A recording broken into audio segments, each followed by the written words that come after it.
This is Ritu और आज हम बात करने वाले हैं एक साइकोलॉजिकल टॉपिक के बारे में कि एक लड़की 20 साल की लड़की और एक 30-35 साल की औरत में क्या फ़र्क होता है। मान लीजिए सपोज टू बी कि आप एक रिलेशनशिप में हो, रिलेशनशिप में आने वाले हो, तो क्या हो सकता है। देखिए, जो लड़कियां होती है ना, उसकी मैच्योरिटी लेवल, शारीरिक की बात करूँ बट अक्सर काफ़ी केस में मैच्योरिटी लेवल उनकी थोड़ी बहुत कम होती है। अगर हम रिलेशनशिप की बात करें इस केस में भी, तो इस एज में 18-19-20 साल की एज में ना बॉयफ्रेंड या पैसे की बात मैं नहीं कर रही हूँ, बिकॉज वो किसी भी एज में लड़कियाँ दिखती है, चाहे वो 20 हो, 19 हो, 15 हो या फिर 40 हो, वो बात नहीं कर रही हूँ।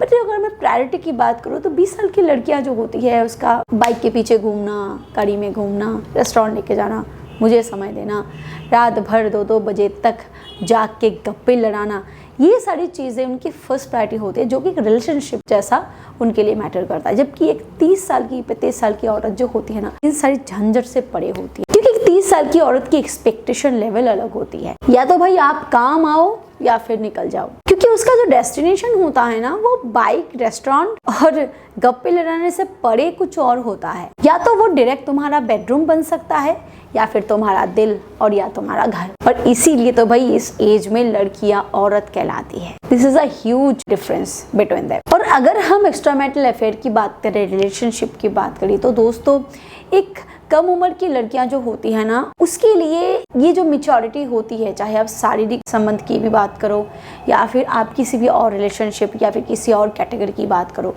तब भी दोनों के बीच बहुत ज़्यादा फ़र्क होता है। क्योंकि एक 20 साल की लड़की हाय, हेलो, बाय, इन सारी चीज़ों में अटक जाती है। जब तक उसको पता चल रहा होता है कि क्या हो रहा है उसके साथ, या तो उसका रिलेशनशिप ही ख़त्म हो जाता है या फिर वो आगे बढ़ जाता है। पर अगर एक 35 साल की अगर औरत, या स्पेशली अगर वो शादीशुदा है, तब तो भाई उसके बच्चे हैं, उसका पति है, तो उसकी लाइबिलिटी बिल्कुल ही अलग है। वो अगर किसी के साथ संबंध बना रही होती है तो उस संबंध में बहुत ज़्यादा सिंसियर होती है।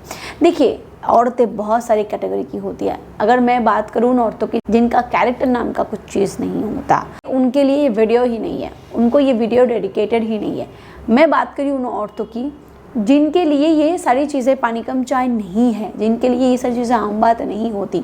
अगर कोई औरत एक्स्ट्रामैरिटल अफेयर में आ रही है, डेफिनेटली उसके पीछे कुछ कॉज हो सकते हैं, या फिर कभी कभार तो बिना कॉज के भी बन जाता है। किसी की प्रायोरिटी आपका जिस्म हो सकता है, तो किसी की प्रायोरिटी आपका पैसा हो सकता है, किसी की प्रायोरिटी आप खुद हो सकते हो। तो वो आफ्टर मैरिज और रिलेशनशिप में आती है ना, तो वो उसको मेंटेन करने की कोशिश करती है, और ये कम उम्र की लड़कियों में नहीं पाई जाती। आप देखोगे अक्सर जो पुरुष होते हैं वो एक्स्ट्रामैरिटल अफेयर में कभी किसी कम उम्र की लड़की के साथ जुड़ ही नहीं पाते, क्योंकि वो रिलेशनशिप नहीं होता, बस एक कनेक्शन होता है। बिकॉज वो कम उम्र की लड़कियों में ना प्यार जो होता है वो अटैचमेंट नहीं होती, बल्कि अट्रैक्शन होता है। वीडियो को आगे बढ़ाने से पहले मैं आपको एक प्रोडक्ट के बारे में बताना चाहूंगी।